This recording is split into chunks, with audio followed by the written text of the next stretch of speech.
I thought this would be an interesting video just to kind of cover another channel and another person's perspective on just mental. And I really resonated with it. And I thought that I would cover it, something a little bit different on the channel. So I hope you guys appreciate it. I hope it's okay with the other content creator that I'm covering this. I only use 2 clips of the entirety of the video because I do want you guys to go back and watch his video at full length, because there's a lot of extra detail and things that he covers in the video that I think are also important. This is more kind of just about a couple of his thoughts and me covering those thoughts when it comes to how I feel as if the games affect the mind and are able to affect the mind if utilized as a beneficial tool in your life. He also stated that he wasn't sure and couldn't really add any context to how video games could relate to what he's talking about. So I thought it would be fun for me to give like my perspective as a lifetime gamer on how I feel some of these games actually could benefit you in these ways if you utilize them correctly, and they can also help you identify where you actually stand when it comes to your mentality and confidence levels and things like that. Is everybody's different, and this doesn't apply to everyone, and that's how you can approach all mental theories and things about how the mind functions, and nothing is ever going to be the same for everyone. But I thought that I would give my perspective on how gaming and things like that have personally affected me and throughout my life, and how they were able to help me recognize certain things about myself, how they were able to help me grow. Maybe in the beginning held me back because I was not utilizing them in the proper way and didn't see them as a tool but as an escape, which is how a lot of people on the outside see it. It's a waste of time and it's an escape from the real world, and this is that you can't cope without gaming. But I hope that all of you find this interesting on my perspective, which is also I'm breaking it down from his perspective, which pretty much set the fire underneath me to even make this video. And I thought that if he saw this video, that it would also give him a little extra information to add to, his brainstorming on the things that he is seeing in the mental health environment as a counselor. So really cool. I appreciate you guys tuning in, and hopefully you will enjoy it enough to watch to the end, because it could resonate with a lot of people, just as his video resonated with me tremendously, enough for me to make this video, which is completely out of character of the previous content that I pretty much have on here. Anyway, much love, guys, and I hope you guys enjoy, and definitely show his channel some love as well. Seems like a very intellectual and put together guy, and I enjoyed listening to him speak. So maybe you guys could also pick up a new channel that you appreciate watching as well. So much love, guys, and we'll get it started. There is a tendency that I'm seeing more often in my work as a counselor. It's concerning. It's this tendency of having a very, very little tolerance for how long people are willing to suck at something. A very low tolerance for how long they're willing to kind of struggle and toil and fail in their attempt to attain a certain goal. So I make this video because it's such a concerning predicament, because I want to talk about what I think they're losing when they forego that experience of the toil and struggle and failure. But also, too, I want to talk about... And I think a lot of that is how easy it is to say, I'm not going to do it. And procrastination isn't just about taking care of responsibilities or not taking care of responsibilities. I think that procrastination is a problem, but I don't think it has anything to do with this category of what he's talking about. I think it really does have to do with how easy it is to just turn away from that struggle, and I think we all suffer from it, even in our real lives. My dad has an unbelievable discipline of working out and taking care of his body, and has a lot of really amazing things that he does that my mindset just can't seem to grasp and utilize, even for the benefit of my health and how long I'm going to be on this planet. You'd think it was a no-brainer investment. But I think that sometimes there's just something wrong with the foundation of how our minds think, and that the comfortability becomes such a huge desire that we will not really notice when it just keeps getting worse and worse and worse, to the point to where if anything gives us any sort of kickback, that we just totally avoid it altogether. And so it was really interesting because I saw this video today, and I think I would have been an absolute mess in my life. I think I wouldn't even be able to perform in the lesser version that I do to survive and persevere with the type of mindset that I have, without the absolute struggle and grind that a lot of the video games are that I play, that I consider myself decently good at least on a partially high skill level. And it's actually really surprising to think that I don't have that intense drive in the real world with real things, but I have that intense drive to completely overcome my lack of skill and just push through like a lot of people wouldn't, to obtain a new skill level. And I think there's a lot of video games out there that require you to invest in this brutal struggle for you to even understand what the video game has to offer. And I think that a big part of that is a game like Battlefield 6, where you're so used to the instantaneous gratification that you think that you have the right to log into this extremely gapped skill-based game and perform really well. And if you don't perform really well, then it means that you're not having fun, and that there's something that the game is lacking.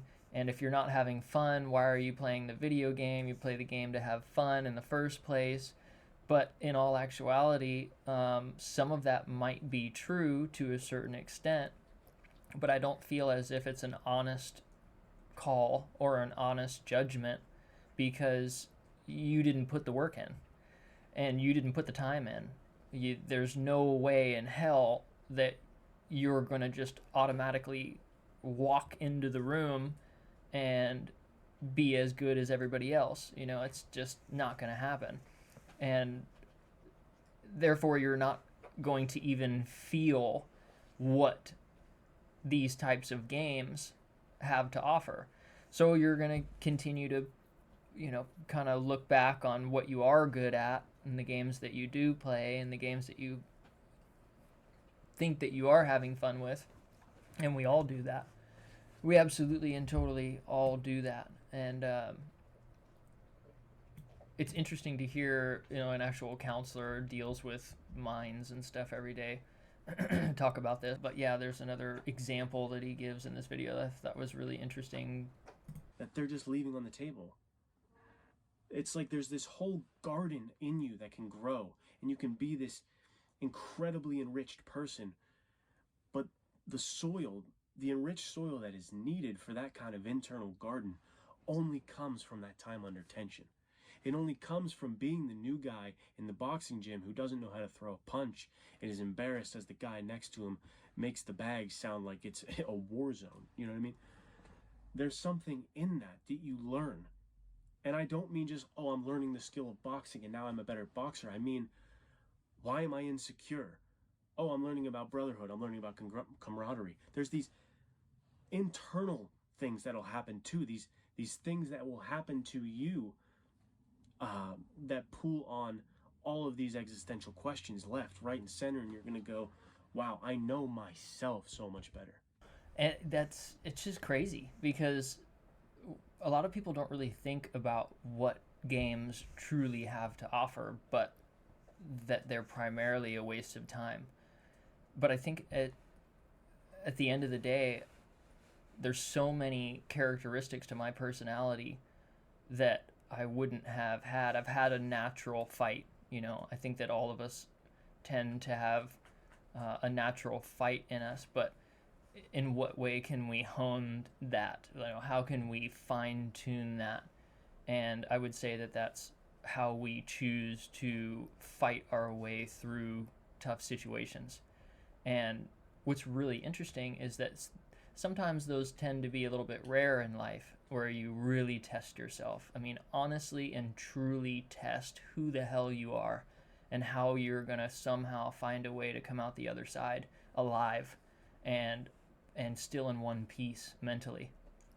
And what's crazy is that there's high difficulty games that give you this on a constant scale, and like they just on a daily basis you are testing yourself. On a daily basis you're learning how to push through your frustrations and your uncomfortabilities and the things that maybe upset you or make you angry. And I always used to think that these types of games were worse for me.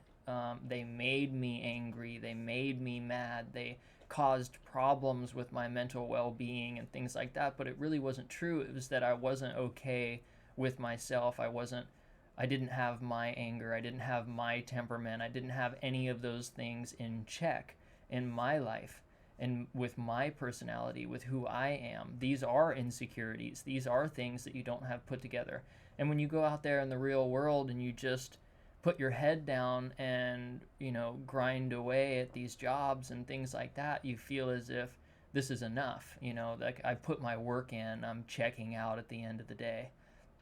And to a certain extent, I think that all of us do that, and we certainly have the right to do that as well. But if I feel as if we're not constantly testing ourselves and we're not constantly reevaluating where we stand, that things tend to just get away from us, and then all of a sudden we end up being in this hole and we didn't even recognize that we were sliding down into the depths of it. And so games are meant for fun, games are meant for getting out of the real world and this and that. But I also feel as if there are certain games that absolutely can assist in training how you perform out in the real world and your confidence levels, and how easy it is for you to not quit, but also push through whatever situation that you're in that's tremendously uncomfortable. That's basically how it works for me. If I can't handle myself, my frustrations and anger and temperament, I can't handle any of this stuff in a video game, I'm probably not in a good place, and these types of things will creep up and crop up in real life. The situation just did not arise for me to understand that I would react that way and that I would act that way if that situation presented itself. Like I said, in real life, you don't as often get put in these situations of you have to battle your way through to survive and find a way to get better in a extremely uncomfortable situation. And then you have games that give that to you, and they're like these little training grounds. I mean, it's hard to tell. It's almost like, will you rise to the occasion, or do you know if you're even capable of doing so in the first place? I'm sure by the time we get to our age, we've had a few of those. But everything diminishes, everything decays, everything changes. So if you're not constantly being presented with these things, you really don't know where you stand. You can't just assume that, hey, 15 years ago I could handle it, 15 years ago I went through it. Well, it's been 15 years, and you really don't know if you're going to fall apart, or if you're going to persevere just as strong and ruthlessly as you did at your younger time frame or younger days. And it's hard to say how much real life and games correlate with one another, but I tend to look at my situation where I had that push, I had that drive, I could persevere no matter what. But at the same time, my frustration, anger levels, and uncomfortability internally were at an all-time high. So nowadays, it feels really great to be able to persevere, push, do all of these things, but then at the same time, actually have my mental put together, which then allows me to push further, a lot further than I used to be able to. You feel boxed in by not being as good as other people as something, and it's something that you just don't want to participate in because you're not going to get that instantaneous gratification of I'm as good as everyone else, and we're just used to it all kind of being given to us. So I'm sure everybody can at a certain level agree that it sure as hell seems like it's a lot better when it's just given to you and you don't have to go through the turmoil and the trial. But I think that is what grows you as a person in the long run. But this was just an interesting video. I had another perspective on it, kind of tied to gaming and maybe how that transfers to real life, or real life transfer to gaming, vice versa, who knows. But I tend to be a true believer because, I even think about when I was young, I definitely would very quickly quit. I would very, very quickly quit. And it's so easy to quit. It's one of the easiest things in the world to do is just say no and avoid it. But, even as something as simple as a video game can make you proud of yourself. You're like, wow, I stuck it out an extra hour. And you know what? After that extra hour, after that extra 2 hours, I actually noticed myself progressively making some minute but noticeable improvements. And that's a really wonderful feeling. It really doesn't matter what hobby or what thing that you're utilizing to obtain those things. As long as it's healthy and isn't bad for you, then it's probably a benefit. And, people possibly get that from other places. But maybe it's also about recognizing that you're doing those things and you're pushing that hard in one category or one aspect of your life, but you're not it's not translating to the other part of your life, and that's something that I struggle with, is that, I can do these just unimaginable pushes through some of these games a lot of the time when my head's in a good place, but it's hard for me to utilize that in other aspects of my existence. So, I'd say that a big message with this video is try to utilize those things as a tool. This is a future reference thing that's also going to mesh in with the other hobbies and things that I do in life. So, yeah, fun to think about.